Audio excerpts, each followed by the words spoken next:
Hello guys, welcome to share बाजार।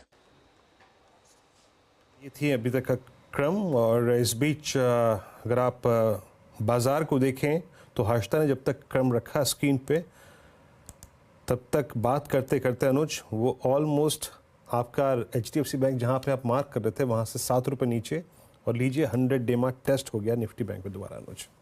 Huge बिल्कुल। और आज निफ्टी फाइनेंशियल सर्विसेज की एक्सपायरी भी है, तो खैर काफ़ी प्रेशर है आज मार्केट में। चलिए अब हमारे एक्सपर्ट्स को जोड़ते हैं और ट्रेड्स लेना शुरू करते हैं। गुड आफ्टरनून गाबा सर, क्या ट्रेड लेंगे इस समय? स्टॉक जो पसंद है मुझे इस वक्त वो है बर्जर पेंट। बेस बना हुआ है बर्जर पेंट में, ट्रेड करा है 534 के आसपास, टॉप होगा 530, सिर्फ ₹4 का। ऑन द अपसाइड जो टारगेट है करीब 545 के नजर आते हैं। बर्जर पेंट में एक अप्रूव मिल सकता है। बर्जर पेंट्स एक बाई साइड का ट्रेड इस समय जो गाबा सर दे रहे हैं। और रचना जी आफ्टरनून, बताइए आपका ट्रेड।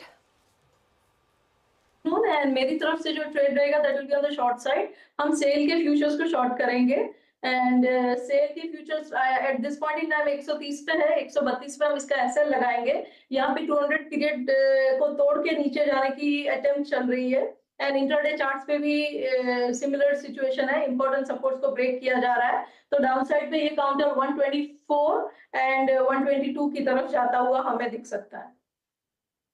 इसको शॉर्ट नहीं कर सकते आप फ्यूचर्स में, ये बैन में है। कैश में चाहे तो शॉर्ट कर सकते हैं, लेकिन बैन में है तो इसको शॉर्ट नहीं कर सकते।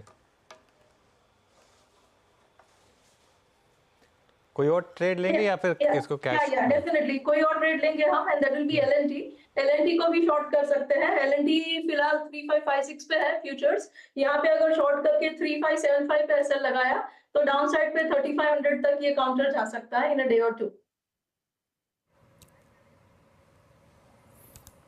ओके, एलएनटी फ्यूचर्स 3551 पे शॉर्ट है। मानस, आपका ट्रेड क्या होगा? देखिए, एक शॉर्ट कॉल ही रहेगा वीरेंद्र जी। तो एमएनएम फाइनेंस में बिकवाली करने की राय रहेगी। यहाँ पर स्टॉक अपने 50 डे मूविंग एवरेज के नीचे फिसला है, तो शायद इस बार ये अपने 200 डे मूविंग एवरेज को टच कर सकता है। तो एमएनएम फाइनेंस के फ्यूचर में बिकवाली करने की राय रहेगी। और 291 के आसपास के प्राइस चल रहे हैं फ्यूचर में। 295 के स्टॉप लॉस से बिकवाली करने का ट्रेड लेना है और 284 तक के टारगेट्स पॉसिबल है एमएनएम फाइनेंस के फ्यूचर में।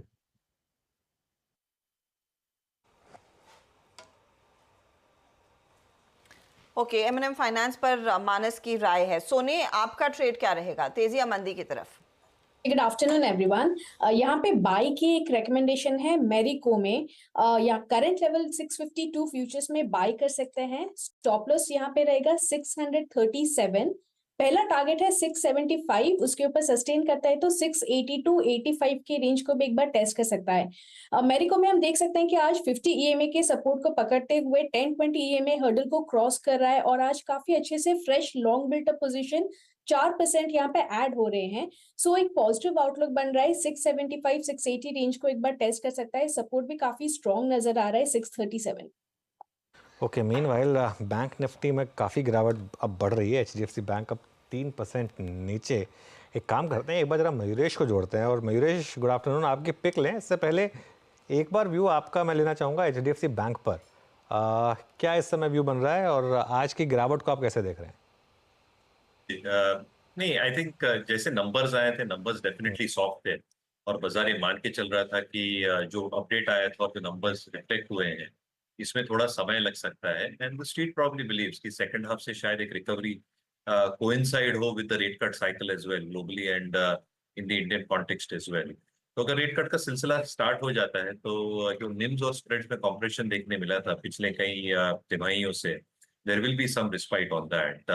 Again I think in terms of synergies, जो हम रेवेन्यू और कॉस्ट सिनर्जीज की बात कर रहे हैं, that should start building up quite significantly second half से और अगले साल में और ज्यादा प्रोमिनेंट हो जाएगा। तो मुझे लगता है आई थिंक जो एक क्रॉस सेलिंग अपॉर्चुनिटीज है HDFC कस्टमर्स के लिए, एक जो निम्स का दबाव था वो back to normalisation, expectations of synergies both on revenue and cost building up should start happening from the second half and even better as we head into FY26.